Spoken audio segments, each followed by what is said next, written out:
Sorry, late হয়ে গেছে।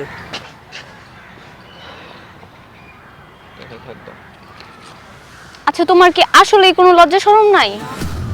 তোমাকে এত কথা বলে তাও তোমার গায়ে লাগে না? তোমার এই সিগারেট খাওয়া নিয়ে আমাদের মধ্যে প্রতিদিন ঝগড়া হয়, তারপরও তুমি সিগারেট ছাড়তেছো না। আল্লাহ তোমাকে কি দিয়ে বানাইছে বলবা? কি দিয়ে বানাইছে জানো না? পাথর দিয়ে বানাইছে। দেখতেছো তুমি আমি এই সিগারেট খাওয়া ছাড়তে পারি না, তাও তুমি আমার এই সিগারেটের পিছনে পড়ে আসো। রাজা, তুমি লাইফটাকে একটু সিরিয়াস ভাবে নিবা প্লিজ। তুমি যেভাবে জীবন চালাইতেছো এটা জীবন চলে না। এইভাবে চলতে থাকলে একদিন তুমিও চলে যাবা, আমাকে একা রেখে চলে যাবা তুমি।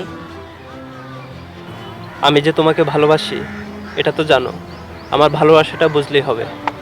হইছে হইছে, তোমার আর কবির কবির কাব্যর মতো ভালোবাসি ভালোবাসি বলতে হবে না। বাসা থেকে কোচিং এর কথা বলে বের হইছি, অনেকক্ষণ হয়ে গেছে, এবার আমার বাসায় ফিরতে হবে। আর একটু থাকো না প্লিজ। কতক্ষণ থাকবো? বেশি না, 5 মিনিট। আচ্ছা ঠিক আছে।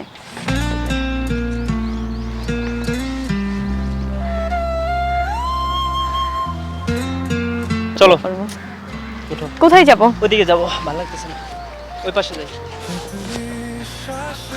রাস্তায় হাঁটবো?